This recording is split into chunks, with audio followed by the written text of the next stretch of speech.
taking an HR class. You told me, yeah. Yeah. So I switched the rooms. I'm no longer in Stockton. I'm in San Diego now. We're live in 5, 4, 3, 2, 1. Welcome to the Education Talk Show with Jeremy Brooks, Weekly Recess. I'm your host, Jeremy, and we have a packed show tonight. We got a lot of great topics, important news, and a lot of other really important segments that we're going to discuss. But we have an incredible guest tonight, Bailey Albala. Welcome to the show, Bailey. Thank you for having me. And of course, we got our senior education contributors. We got Tony G over here. What's happening, guys? How's the world doing? I'm having a good week.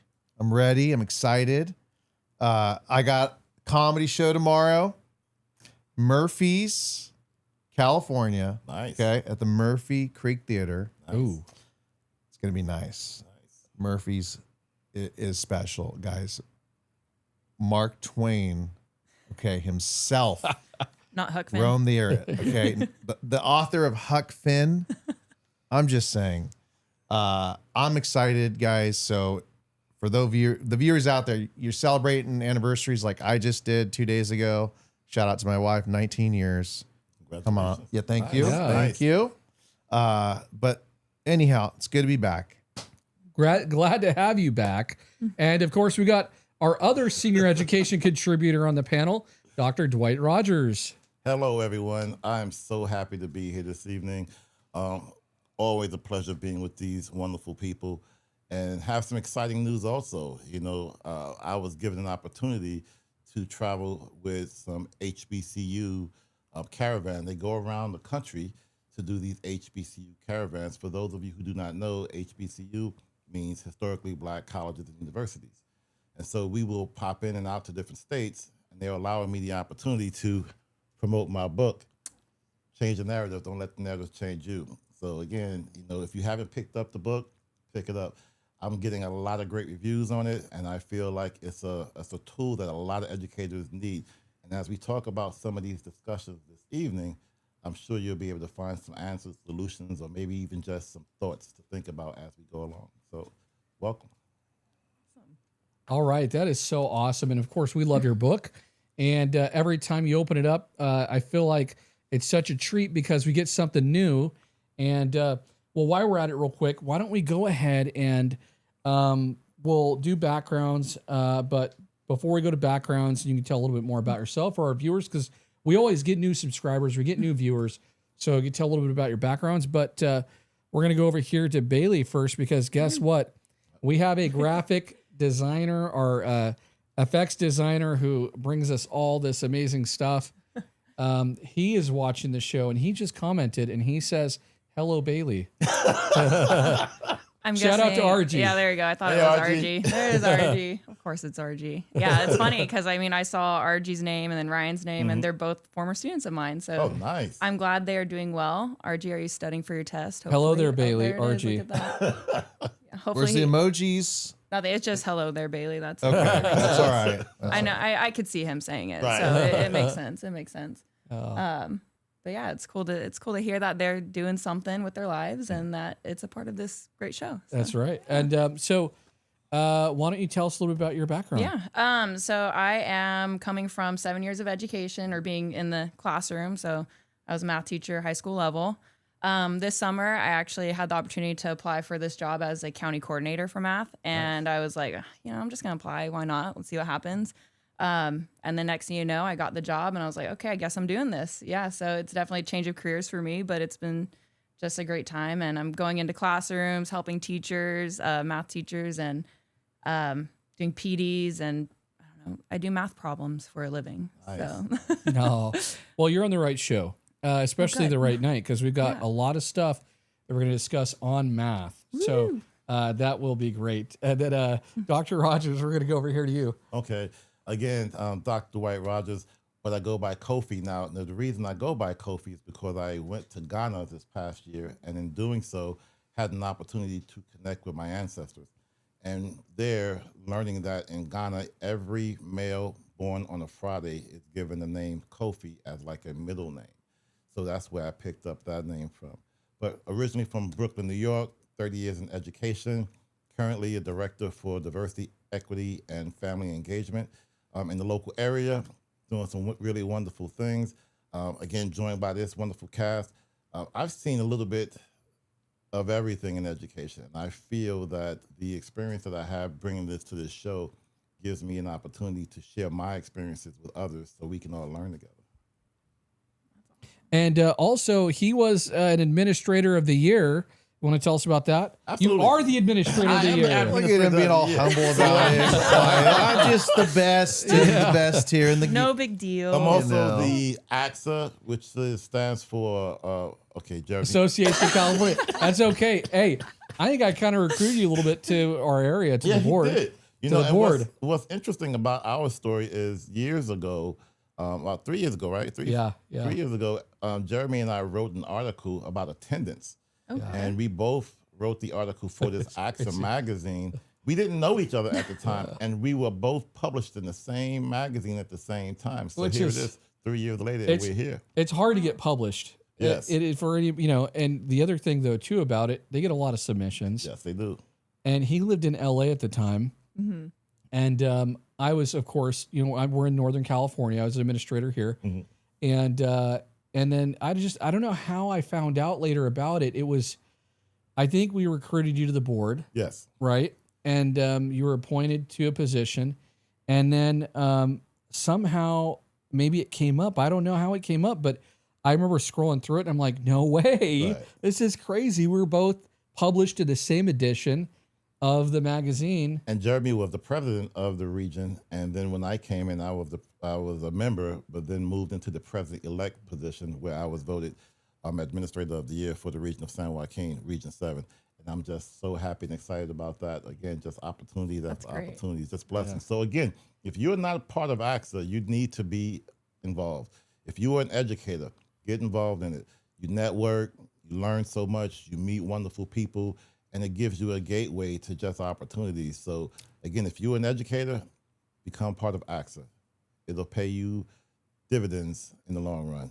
Do it. And I'll just mention this real quick. I mean, there's a ton of opportunity there. I was a vice president of legislative action. I got to do some stuff with policy and go to the Capitol quite a bit. I also, again, I was the president of AXA, but for our county. The thing is, though, too, is I got to become a chair of legislative policy. So I got to represent 5 counties on a state AXA policy committee. And we got to vote on legislation that helped impact 6 million students across California. But there's a ton of opportunity.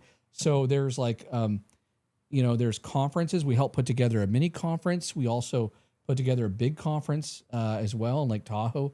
There's so many fun, exciting opportunities as a member of AXA. So they also have a newsletter that comes out, and we're excited about that later too, right? Absolutely. Now, one of the things that we're going to talk about later in the show, we're going to talk about funding, and we talk about just how does that funding affect our students.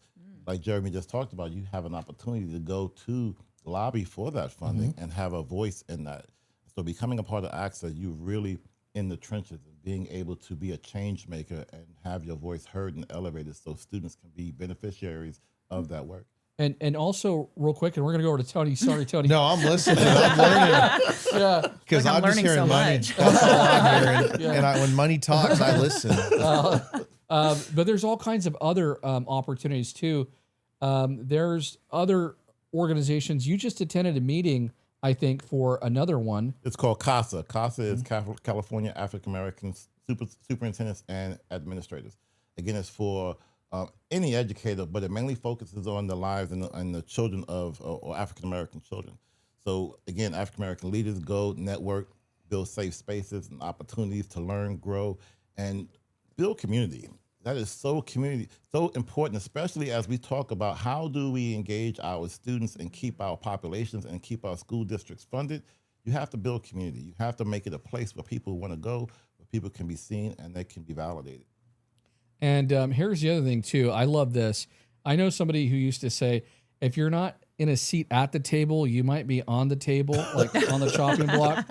So if you like your funding, And again, I'm stealing this from Deb. She knows who she is. Yeah. Shout out to her. Hey, You know Deb. Yeah. Make sure to stay involved. That's why it's important to make your voice heard. So, all right, Tony G. Sorry, your turn, Tony. Tony. There's no sorries here. I just learned, and if you need someone to do a little salsa on the table to close the deal, you're looking at the guy. Looking at the guy All with right, sauce. Kofi, Kofi. Yes, sir. This is my intelligence. I'm thinking of Kofi Kingston from the WWE, It's the same Okay. thing. Oh, and I'm going. And then you said Brooklyn. I'm thinking of the Brooklyn Brawler. Okay, and there's levels of intelligence in this room, and clearly I'm down here, just kind of. Stop. I'm laying Stop. here, We are right listening there with- to two masterminds of education and business. oh, I'm But- small-minded over I'm here. small. Very Well, small-minded hey, I'm over simple here. Jack. God, Love that movie. there's I know. a call out right there. Some comics right there. Ben Stiller, man, talk about a comic. But yes, obviously I'm the comedian, the house comedian. Yes, sir. Okay, I'm here to warm you guys up sometimes just to get it going. And but what I have done professionally is 15 years working in mental health population and teaching. And I worked CYA. I worked at the high school level, and just been immersed in all kinds of different types of mental health. And I can't shut up about it now in my life. I've seen the healing that it's brought to my life and other people's lives. And so now here I am ready to share what I got to say, All right. Well, thank you guys again so much for being here. It's going to be a lot of fun. Well, hey, grab your seat and get ready. The bell's about to ring for the weekly recess. Yes. Episode 6. Here we go. All right. First topic. The nation's report card just came out. And if you've had a chance to check it out, the news was not so great, right? We have seniors that, for the first time since the test has been given, they have been, they're been slipping in terms of math and reading. Other grade levels, of course, as well. We're going to go over the test, how it works, and how it's set up. But we're going to talk about some of those things for the news headline segment. But yeah, the nation's report card, it's not the kind of test that kids usually sweat. They don't typically, get out the number 2 pencil, and teachers aren't usually pacing the aisles for this test. But at the same time, it's really important. This is an important test. We know that, parents aren't going to get a call home, hey, your child got this letter grade on that test. But it is a really important test because it measures the health of where we're at as a nation in terms of academics. And again, as we said, it's not looking so good. So who takes it? Not every student takes the test. That's important to keep in mind. So just a carefully chosen sample of kids in grades 4, 8, and 12 take the test, enough to represent the nation, each state, and even a large or larger districts. So you can kind of think of it as like a focus group for learning, so to speak. What's on the test? Math, okay. Everything from, number properties, algebra, geometry, problem solving. Reading is on there as well. And they have comprehension, interpretation, analysis of text, plus rotating guest star subjects like science, civics, history, and writing. So those are also on the test. It's scored on a scale of 0 to 500, broken into 4 levels that sound a bit like a video game ranks. Yes. Yeah, below basic, not quite there yet. That's my score in PUBG. Basic, that's where I'm at. Getting the hang of it. Proficient, solid skills, unlocked, advanced, boss level. So those are kind of the levels right there. But it's given every 2 years. And the thing is grade 4, okay, when it comes to math, scores increased by 2 points in 2022, but they're still 3 points lower than in 2019, so pre-pandemic. Okay, we know that the pandemic affected things, of course, learning loss, lots of other things. Grade 8 scores showed no significant change. Grade 12, though, dropped 3 points compared to 2019. 45% of seniors scored below basic in math. Think about that. That is yeah. So the highest percentage on record under the current framework, only about 33% of students are considered ready for college level math. So we're going to go on. Reading, of course, didn't do so well either there. So I want to start. We're going to get to our senior education contributors, but we got a math expert here on the show tonight. Yeah. Woohoo. Yes. I know So when you say that word expert, I'm like, oh man. All right, no pressure Pressure's there. all- I'm like, I'm still learning over here. So it's like, Fix you the know. world's problem, please. Yeah. What's the math problem? I'm figuring it out too. well, the thing is, we're always learning all the time. Yes. Right. Yeah. So, the thing is I'm really curious for our viewers out there who, maybe you teach another subject, maybe you don't always teach math, for our parents, everybody else as well. What is the biggest area? What is the biggest struggle we see in math? Is it algebra or students struggling with algebra? Is it, is it connected to development and maybe lower grades also, maybe fourth grade? Like what's the grade? What's the age? So I think it really does start with that lowest level possible, because if our kids are struggling there with just basic number fluency is what I'm thinking of, those skills that we all did time tests for and everything like that. Students just aren't doing those basic arithmetic anymore. Yeah. They're just lacking that skill. So they keep going on to that next level of math. And And when then- you say number fluency, you're talking about quadratic equations. Oh, gosh, just no. messing with you. no, like basic addition, right? I mean, it's like I think of the time tests when we were all kids. I mean, do you guys remember taking those time tests for Absolutely. multiplication, all that stuff? Do they still give those in those grades? I hope not. So that's a part of the issue right there, is that we're still doing things that we've done 100 years ago, and times have changed. So I think a lot of it goes down to building that number fluency at an early age. But we are seeing gaps. I mean, there's gaps across the board in all grade levels, and it's hard to pinpoint what's going to fix it, I guess. But number fluency, because we could give a high school student some algebraic steps, I guess, but if they don't know how to add, well, it's not really doing them any good. And I see it in adults too, where I ask them how to add and they pull out their phone and they're using a calculator when it's 2 + 2. So it's interesting. Yeah. So one of the things too, and thank you for that. We're getting comments. Please keep the comments coming in, especially if you're a math teacher. What are your thoughts on this, or anybody really? What's going on with math? Help us out here. We want to have a conversation about it. We did just get a comment from Dr. Rob Martinez. We love Dr. Rob. What's up, Dr. Rob? Yes. Former superintendent in the Bay Area. We love him. I think his book is somewhere over here. It's right there. Oh, yeah. Is it right there? There it is. Resilience. 2 books over there. He said something that I absolutely love. He talked about, and I might butcher this, so give me grace, Dr. Rob. But because I don't have it right in front of me, but he said something about when it comes to measuring our students and everything, no test can really measure the love for learning that our students have, and so that's something to also keep in mind. These tests.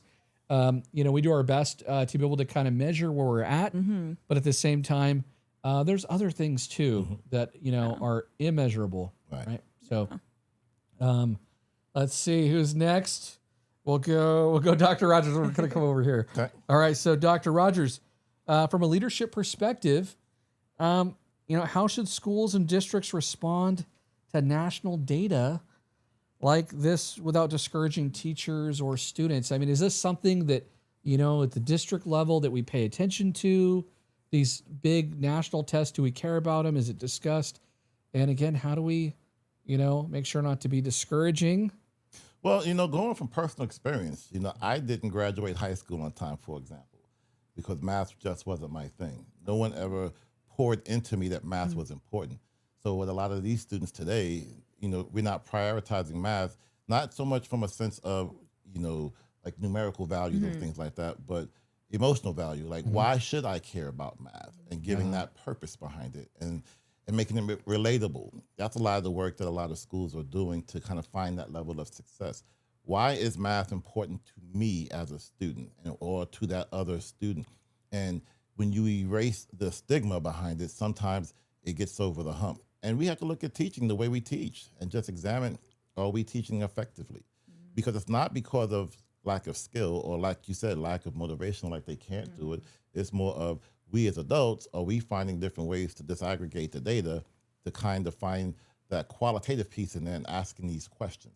You know, why, you know, what are some of the things that we can do to help you struggle? Let's find some successes that you do have. Because when you go on TikTok or you go in other videos, when they have to do math problems or equations to figure things out, they have no problems.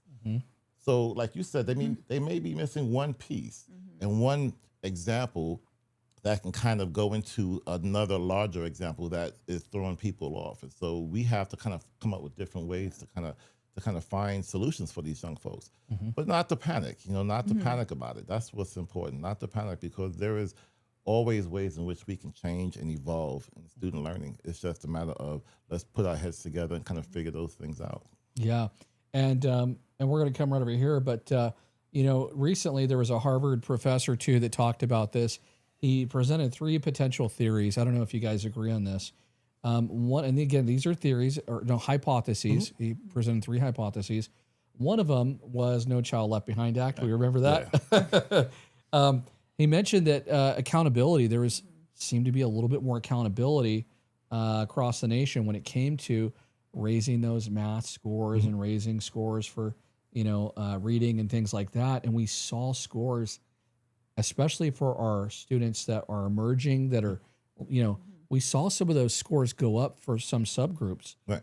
The thing is, though, is we know what No Child Left Behind was like. Right.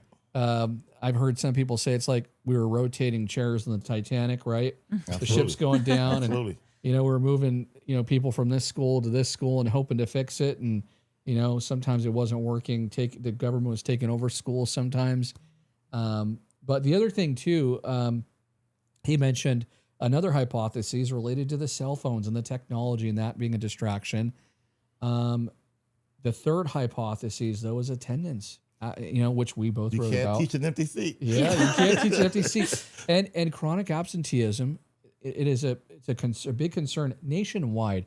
I know we talked last week on the show about it. I think we talked about schools in Ohio, maybe, or somewhere. But the thing is we weren't trying to pick on Ohio, but that was just news in Ohio. But it's really nationally, it's a concern. So maybe it's a combination of the 3 of those. Maybe there's more to it. But, you know, Tony G, we're going to come over here. I mean, any thoughts on that? The other thing, too, you know, you have that econ background, right? Yeah. I'm wondering, you know, look, motivation.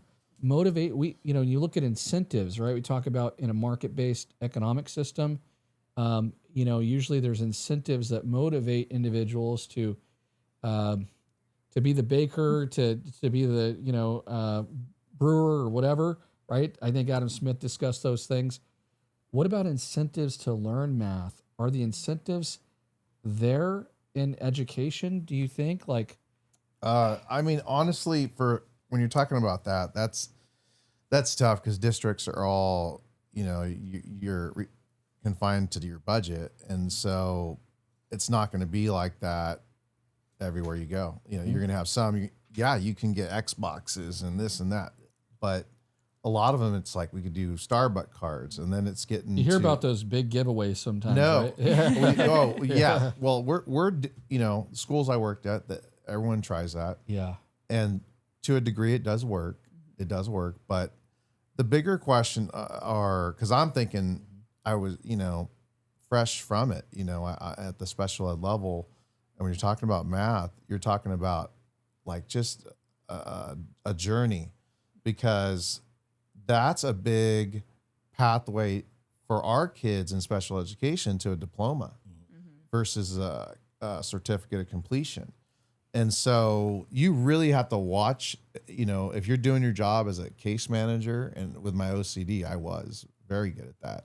Sometimes too good, right? You know, shut up already about, you know, but you want to monitor the growth of a kid, and you got to learn how they learn. Think how they think. See, that's what's not happening. And it has a lot to do with numbers. Right. So, you know, I was fortunate. My class, you know, about 8, that's how big it'd get. But again, we're talking about kids with a lot of challenges, you know, and, you know, one kid could be like 10 kids at one time, right? With their ADHD and just things going on in the room. And so you're challenged. And so what I found the recipe was, is just the connection with your students. You can't rely on technology to take you through this in math. Math is just too multi-step. It's the multi-steps that divide that line where you get to pre-algebra and the drop-off is going back to PEMDAS. It's going back to, the orders of operations. Well, you can't really get that unless you just drill it. And here's the thing. People, if you don't have a math background, you don't understand that value of process and repeated steps. I was even questioned by my supervisors, why did you use that same slide? Well, I'll tell you why I use the same slide. We're doing polynomials and we got to get this down. And see, again, it falls back to time. Do the teachers have the time? What are the numbers, the resources, the paras? And last but not least, are the teachers qualified to teach algebra? You talked about time too. Time is big. We have a lot to cover in the curriculum, right? And so sometimes we're a little bit stretched thin on time. And there's some things we may need to take a deeper dive into, like with the standards and stuff. But we're going to go back over here in a second. But, you're an empathy guy. I'm wondering if there's an empathy piece to this too. But also, here's my question, and we'll come back to you on the empathy piece. You're our favorite comic on the show, just being honest. That's nice to know. I'm number one somewhere. Am I right? Number one in my heart. There we go. So, but, looking at this, from a comedic standpoint, if we have to kind of laugh to keep from crying about this news. Yes. What is one observation, maybe sort of a positive thing, to kind of help us to laugh to keep from crying? Well, I would say that, you need to laugh because at the end of the day, they're numbers. Right. They're just numbers. Yeah. Hey, anyway, you want to say, how many times have we heard years, horse, you got to watch out the budget. We're at the deficit. We're in the billions. Then we're in the trillions. And then we're I wasn't that good with math, so I can't really But it's like, look, we don't sit here. You can't cry over spilled milk. Okay. And it's like, we'll take that same attitude and just get up and learn. And see, that's the key. Let's all learn. We can learn from this. Look up. I was just talking, off air. She's always reading, learning. It's like, that's what we need from everybody. We're going to go over here to Dr. Rogers, and we're going to come over here to Bailey. But we got a comment from someone. I think it was Stacy. Thank you, Stacy, for your comment about incentives, because we talked about that. But gift cards. Right. Some districts do the gift cards. Right. But, teachers might also do gift cards as well as an incentive for math.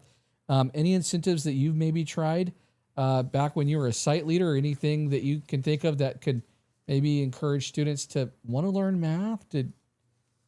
It's that whole thing of asking the students. What may work for our students may not work for your students. Yeah. And so just stop adultism. Let's give them this or let's give them that. Take a poll or tally around, because different students in different communities, they have different requirements. For example, when I worked in another part of Sacramento, we had a large population of students from Pakistan and just other countries. And there was there were certain foods that they couldn't eat, certain things they couldn't involve themselves in. And so their thing was soccer. Now, go someplace else, may not be soccer.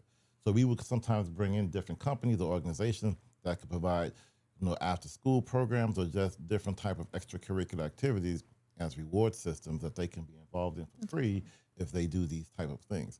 And, the thing about it is money is always that driving force to keep things going or stopping something. And when we become creative as a whole community, then we can come up with solutions.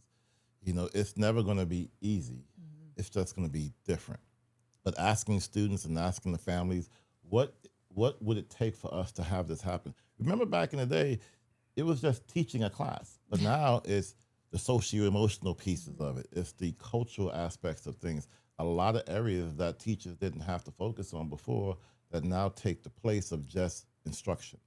So just giving, like Tony G said, giving teachers an opportunity to learn a little bit more and giving them more tools and foundational skills that they can wrap themselves around it, reducing class sizes, so they can have more attention to those students. So there's a lot of different things, but it's never the ability of a student, because the students can learn it if we teach it to them correctly and in the right environments. Yeah, and with the right supports too, the Right. right interventions. And it's multifaceted. Absolutely. I mean, I was looking at it, kind of preparing for the show, and I was just like, I made a list for myself of things that it could also impact this, the scores, and it's an exhaustive list. I'm like, gosh, how could all of these things not play some sort of a role? And so there's a lot, to learn there. We did get a comment, Bailey, and the comment asked for parents out there, if they, are concerned that their child might have maybe a learning disability connected to math, what could they do? And then I got a second one. There's a two-parter here for you. Okay. Oh, geez. I Okay. know I know that Hold one's on. tough enough, but what role does maybe just basically, what's the solution for fixing the math issues we're seeing in schools? Man, two big questions. I know, they really are. You gotta let me- fix it. All right, right so now. first one, okay, parents, right? Yeah. Well, I think it's just really important. Parents just being involved. I mean, we want to build a math community. I think that's the best way, because I think a lot of you guys are saying, like, what's the why behind it? And I think, like, all the initiatives that we're saying and, like, incentives and all that, like, those are great. But really, if a kid enjoys being in the classroom, we don't need those incentives. Right. And it comes back to, like, knowing why we're doing what we're doing. And with all the change and everything that's going on, parents just need to get involved. So asking those questions, learning the curriculum, I think is just really important. Knowing what the students are doing, because I know parents, and again, myself, we were all taught to do math a certain way, but this new math, I think that's what people like to call it. But it's actually not new. It's things that have been around for years, and it's just the why behind why we're doing these time tests. And so I think parents just learning about what the students are doing is really important. Learn those new strategies. It's going to be completely different from what we all did, but ultimately, as long as it benefits the students, then why not try it? It's funny. I saw, and I don't know, I can't recall who posted this, but I saw some kind of post. I think it was like a meme. I think you call these memes. And it was like, new math. Yeah. The math where, it's supposed to be math at a 4th grade level, but Yeah. there's it's a word problem, and it's at a 6th grade reading level. Yeah. So that's the new math, right? But so I mean, in terms of like, if parents think that their child might have a learning disability, of course, talk to your teacher, right? And I think parents can request testing for special education services as well. So that's important to keep in mind. And there is a law called child fine. So our educators do, try to look out for those needs. If there is a child that is suspected of having a learning disability, maybe they do, basically an assessment, meet with the parents and try to determine, what they could do to support students. And actually, we got a sped teacher, on the show too. So we could maybe come right back over here too. Do you got anything on that, Tony G? Any advice there? And as far as what particular? As far as like, if parents suspect that maybe their child has a disability connected to math, as a former case manager, any ideas or tips there? Well, it's, I would say, from a teacher standpoint, this is where the old fashioned paper and pencil come into play, because you could actually see in what real time they're processing, working out problems. How are they setting up the structure?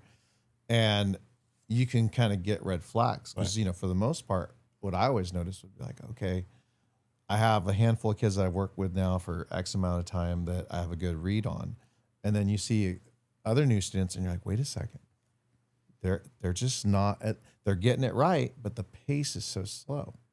See, these are the things I naturally can just see now, talk about ADD, ADHD, and that's easy to see.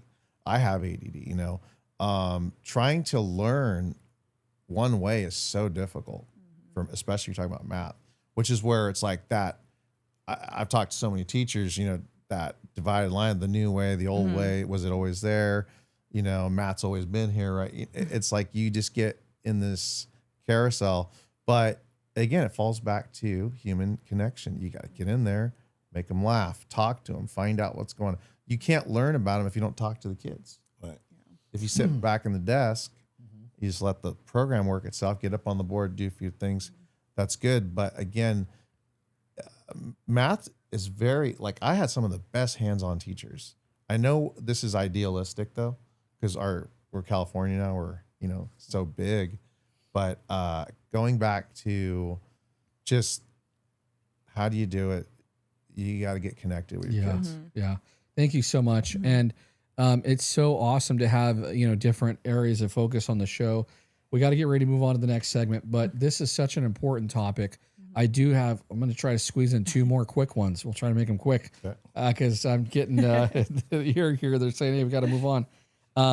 But I just kind of one last question on this for Dr. Rogers, and then one more for Bailey. Professional development, Dr. Rogers, is there a role that professional development can play in this for teachers when it comes to, looking at disaggregating some of this data that we're seeing, where we see slipping scores in reading, especially for our seniors? They're getting ready to go out into the workforce. They're not going to, a lot of them aren't going to be prepared for college level techs. Absolutely.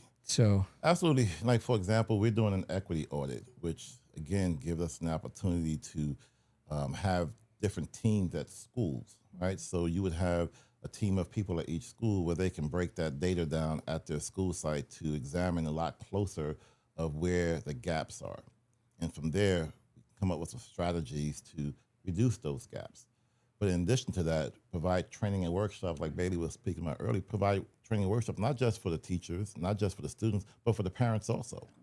Because it has to be that village of, hey, math is not like it used to be. Let me provide you with some tools so when you see your baby when he comes home or he or she comes home, you can help and assist in that transition period. And then, we talked about that homework piece before about, is homework good? Is homework not good? Yeah. Ooh, We talked about that. Yeah. So it goes back to, again, preparing everyone, providing the professional development for teachers when they come together, and ensuring that they have the right tools for that particular school site or district, and looking and examining what's working, what's not working, and putting the funding there to give them those stronger resources.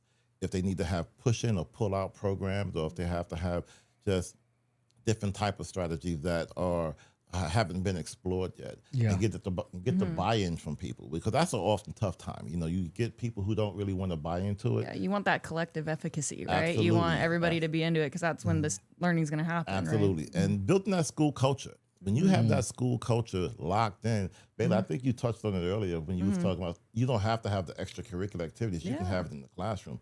When you have that school culture that's locked in and people want to be there, the learning grows, and it goes so quickly because it's fluid. It feels natural. And so I think starting at school culture, giving the tools, the resources for the teachers, along with the parents, and so it becomes that community of learning where everyone can grow.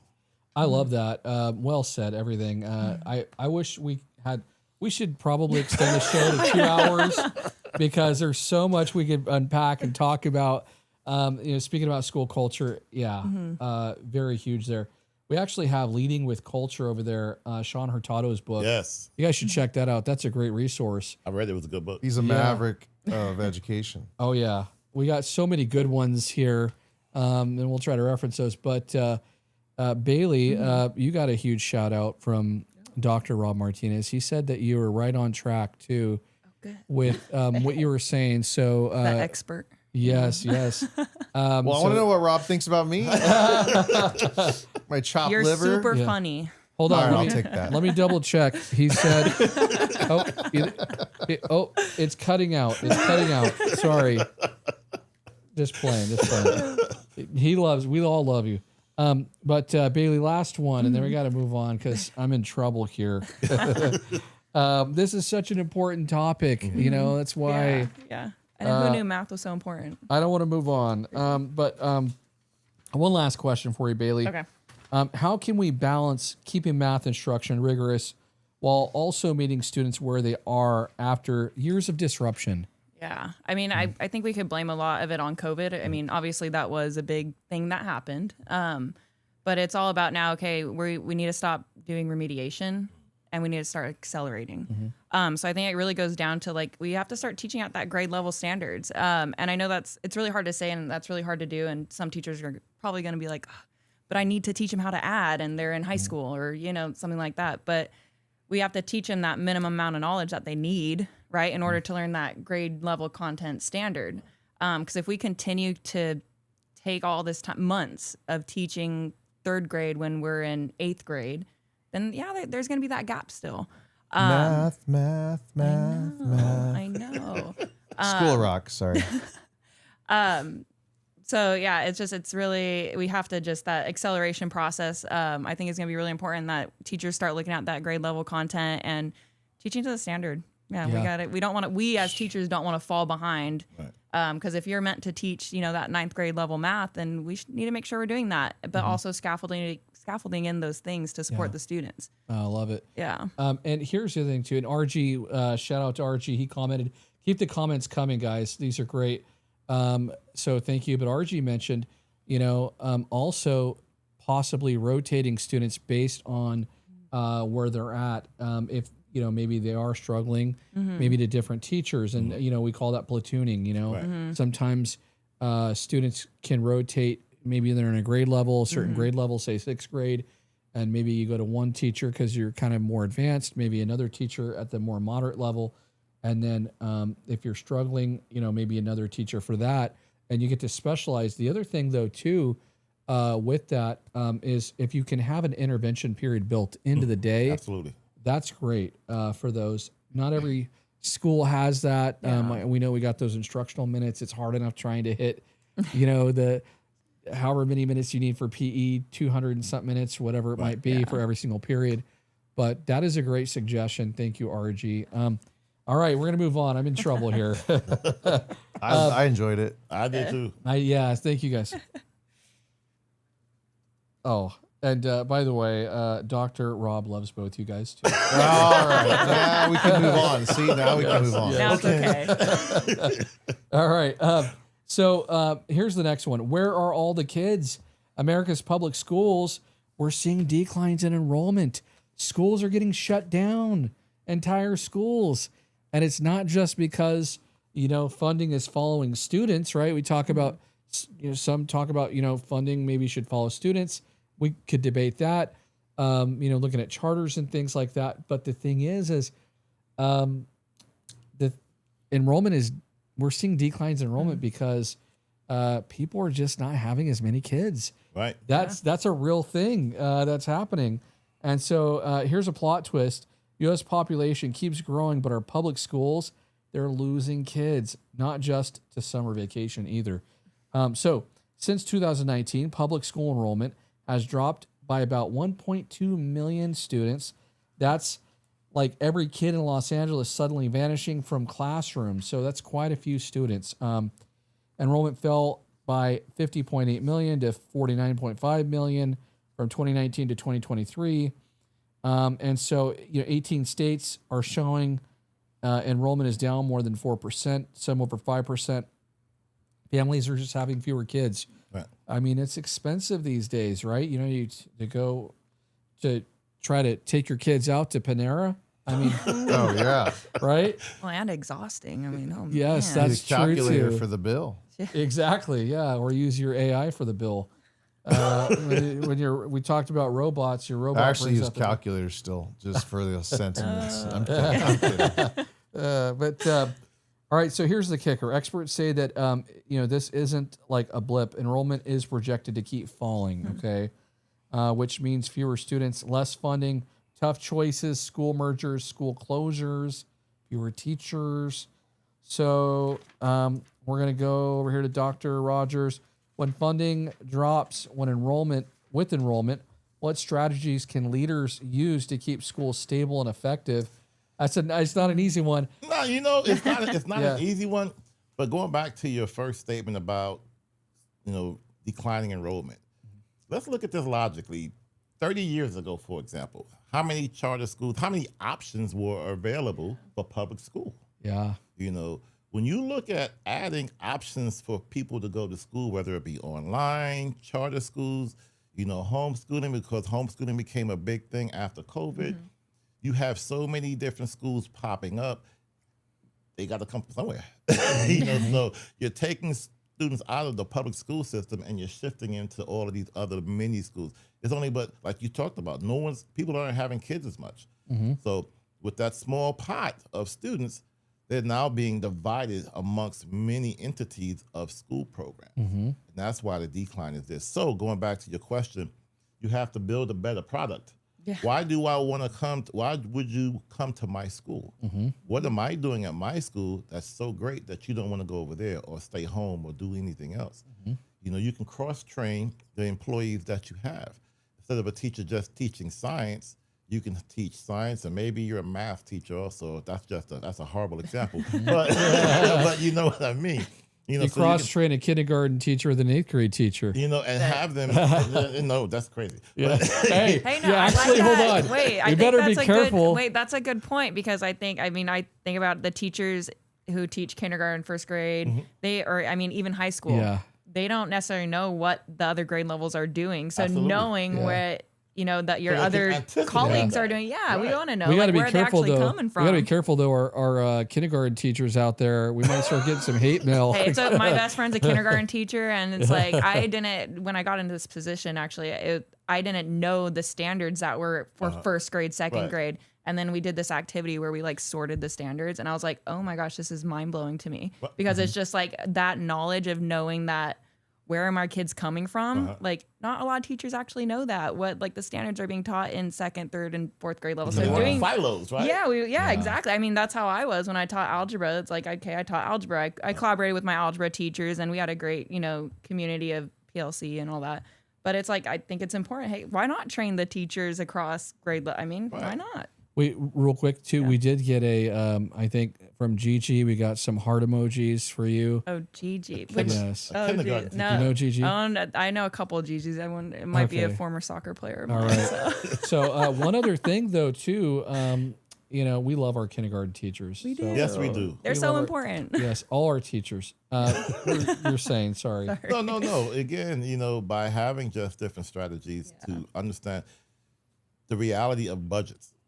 When you have people on your staff and the hard questions of who is really in this and who really wants to do this work.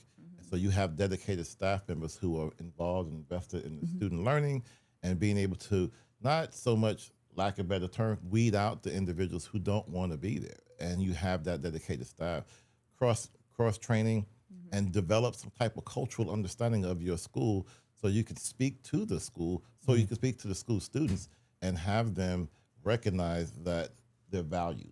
Yeah. Because when they see themselves as being valued, they want to be there. Bringing those parents in and providing opportunities for them. And for staff, there's a thing that sometimes we focus so much on the students, but we have people who take care of these kids. You got to take care of those who take care of others. Yes. And celebrate the small wins. When you celebrate the small wins, it becomes contagious. You start building that culture of that contagious culture of just being happy and being mindful of this level of success can grow. So capitalize on those smaller successes until you get to that big point and map it out. One of the things that we do is we have infographics, for example, and it kind of details the trail or just the path that we are taking to get to where we want to be. So people can actually see a visual of that progress. And that helps people keep up and just know where they're shooting for. And I think those things are important because there's no one solution and there's no cookie cutter formula for any of this. So, but diving in and getting involved is a deep way of doing it with everybody involved. Such good points. Yeah, Sorry, and just go ahead. meeting the students, right? I mean, so Absolutely. it's okay to have that low floor Right. and then get them to where they need to be, Right. right? We want to get all the kids on board and Absolutely. and then take it from there. Yeah. Awesome. And then, the thing is, we talked about funding a little bit tonight too. And we talked about it before on the show, but, school funding, if we have declining enrollment, we have ADAs tied to students being in seats. What happens as a teacher, former teacher, when sometimes that ADA going down to lower student attendance and lower enrollment, it might mean fewer services or fewer opportunities to support some of our students who have the biggest needs. Yeah, I mean, That's a tough one. no, I lived that story pretty much every year because when you're talking about a mental health program, you're talking about just a lot of resources and services that are required. You know, you need on-site school psychs and therapists, behaviorists. You need, in addition, you know, obviously you have different teachers that are doing it, which is what I did, but it's an entire, as I say, it takes a village. Mm-hmm. Once you lose some of those, I'm so sorry, I forgot the true heroes, the paraprofessionals. Absolutely. Absolutely. I can't say enough. Because again, it's a very, just not glorified job, and again, it's great for people that are wanting to make a little money, not have families and stuff like that. But the true, like, because I got to watch, gosh, like 20 or so, in my career, and I got to see, no judgment, but I got to see there's those that were just better. Yeah. Why was that? Because they were all in and they wanted to connect with the kids. But you take those people out, which I've seen that. I've actually taught a whole term with no paras. That's unheard of. Yeah. It took a lot of jokes to get through it. And I was cooking, I was joking, and we were getting through the polynomials together. I said, Paulie wants a cracker. That's what Paulie wants. I don't know about polynomials. But You even got math jokes over here. Look at I'm this. trying to do what I can. When they're not wanting to do it, what are we going to do? We got to tap in somewhere. Like you said, we're looking for other angles. How can we celebrate the victories, the small victories? How can we, constantly look and new, but it takes passion. That's the thing. It takes passion. It's not even about math. It's just about teaching, but shout out to Jaime Escalante. Okay. He passed on, but if you watch the movie, Stand and Deliver, true story, you learn a little bit, Absolutely. All right. So we have about 9 minutes left already. I mean, we're moving quick through this show, and I wish we could, again, keep this maybe, a 2-hour show, but I know we got other stuff to do. So we're busy on this show, but we know parent-teacher conferences are coming up, and it's, about that time of year. And so this is that, sort of moment in schools where a lot of parents come and say, okay, how's my child really doing? So we got some questions about that. Because sometimes it could be maybe overwhelming, for parents, a little bit of data overload. But I do have a funny story I wanted to share with you guys. I actually did teach junior high for a little bit, and this is the funniest thing. So I had never done parent-teacher conferences because I was a high school guy. I was at the high school level, but I'm teaching junior high. And in the junior high, we would do our parent-teacher conferences in the gym. And parents would go from table to table. It just made it smoother that way. And you'd meet with your teacher. I didn't know this, and I thought I was cool. So I go over to the gym, and I found my own personal table, and I set up my table. But I took my own, because I'm like thinking I'm going to be here for hours. So I take my laptop, all my material, everything. I put it on my comfortable rolly chair, and I roll everything into the gym, and I'm sitting there with my feet kicked up. And, one of the junior high teachers, he looks at me and he says, "You look like a king over there." So that was, I'll never forget that. I definitely did not do that the next year. When I saw parents were going, I was way off over here. All by yourself. All by myself. Hey, everything was set up nice, but it was like not a good idea. Hey. That's why collaboration's important when you're a new teacher, by the way. But anyway, that was funny. So we'll go to Dr. Rogers real quick, and then we're going to go over to Bailey right after that. But, from a school leader's view, how can we best support teachers, to make sure, like, when we're meeting with parents, we're not doing data overload sometimes, because there's a lot to digest and to go through sometimes. And no pressure, we got like less than 6 minutes. Okay. Well, again, it's about that relationship, building those relationships early and being able to explain things in terminology that they understand, they can grasp, and so when you get to know them, how to speak to them, how to address that with them. and model it for them. You know, sometimes I would be in my office with a teacher, and we would make the phone call together. You know, because they would get nervous and they wouldn't want to do it, and make them a little script and say, "Hey, this is what you can say. I'll do the first one, and then you do the next one." And we would just go through that until they became comfortable with doing it, and just having that level of trust that there is no mistakes. We can have grace because we're human, and not to put that pressure on them, just to build those relationships. And that made things a lot smoother, you know. And going back to what we talked about weeks ago, getting in early, you know, first 30 days of school, building those relationships, making the parents aware that you're there and you're present, and giving them an overview of that class and what to expect, and taking the mystery out of it. Yeah. And creating an environment that's safe. Emotional safety is so important when you go to a classroom. So when things go wrong, if things go wrong, then there's that trust that, okay, we can fix it, but let me identify where a problem is. So I model a lot of those things. And part of my AXA duties, also coaching principals, and just giving them opportunities to kind of see themselves in spaces in which they can improve, or just have some great tools or feedback. I love that. I love the fact you're talking about modeling. Great leadership right there. Excellent leadership approach. That's the way to do it. Bailey, and again, we got like 5 minutes. Okay. We're moving here. So, you know, the one thing too for parents, you know, they hear a lot of terms like percentile. They might hear things like proficiency level. I mean, it can be kind of tough, you know, they might feel lost.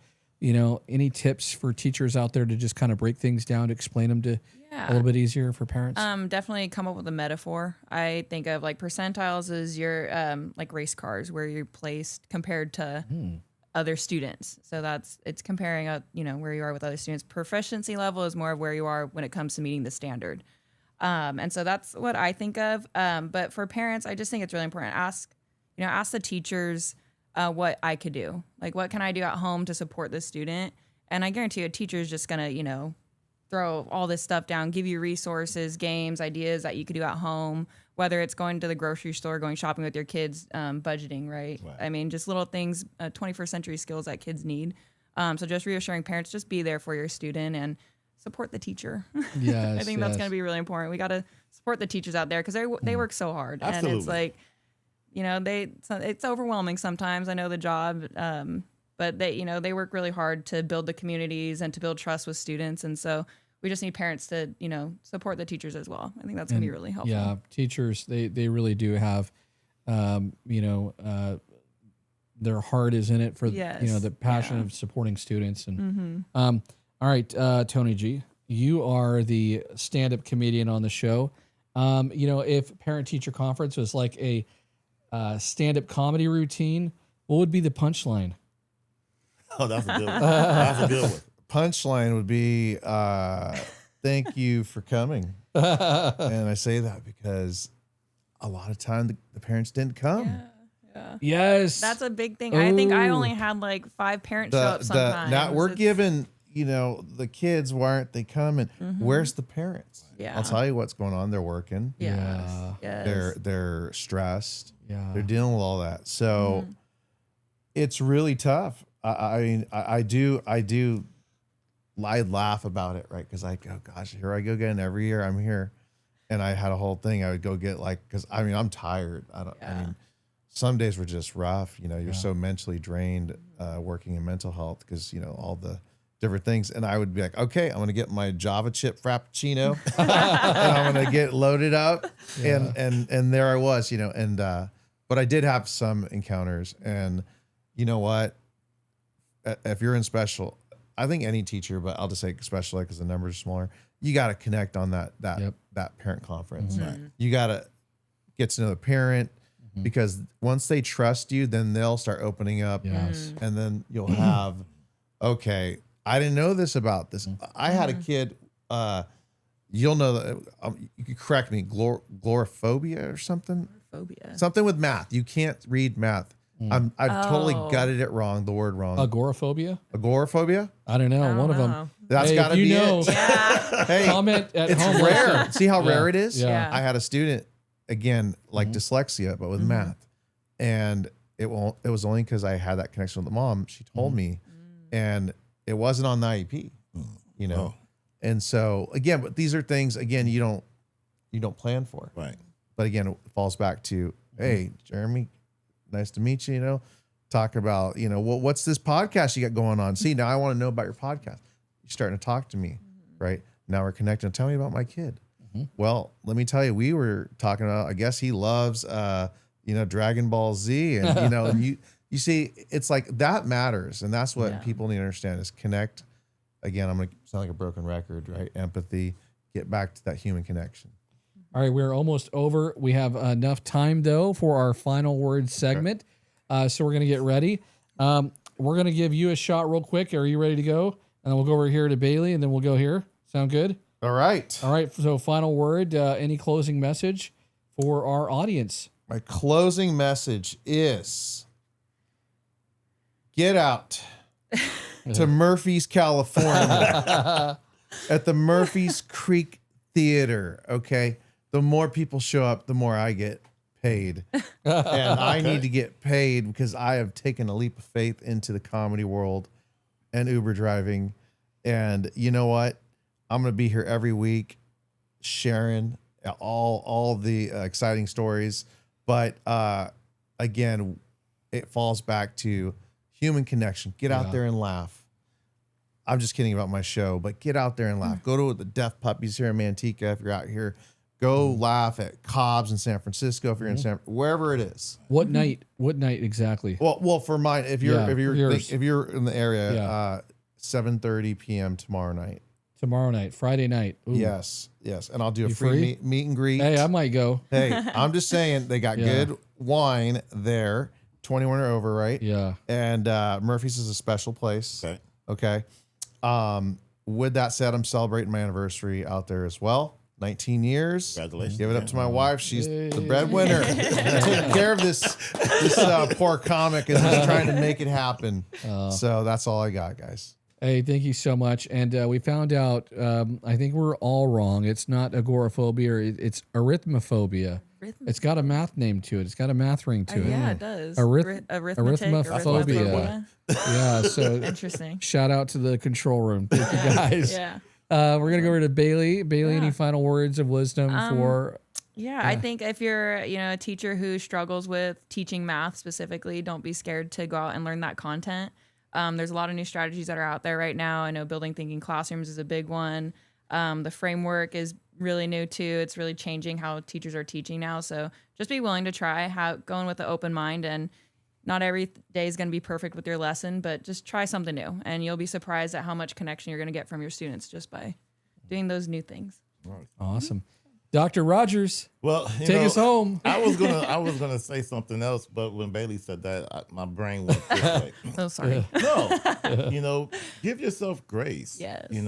We as educators take on so much every day, whether it be from students, families, community, or whatever, because we have to make it look good. We have to ensure that our students are productive. We have to, do all of these things to help them see themselves. But do you see yourself? Do you see yourself as a person, as a human being? We are fallible. We make mistakes, and it's okay. So give yourself grace. Practice self-care. I've said it in a couple of episodes before, but I can't overstate it. Take care of yourself. Get your mental health checked. Do the things that you need to do so you can show up authentically for your students and for the rest of your team. Take care of yourself. That's from me to you. That's my gift. Well said. Well said. Like that. Yeah, beautifully said. You got something right there you want to share with us real quick?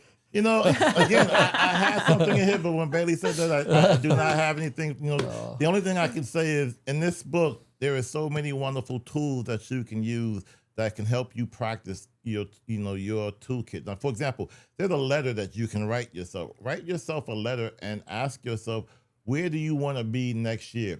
And live that letter out. It's a vision letter. Create a vision for yourself and then walk in that vision. And then you'll see things start to manifest itself because that's what you're calling out into the universe.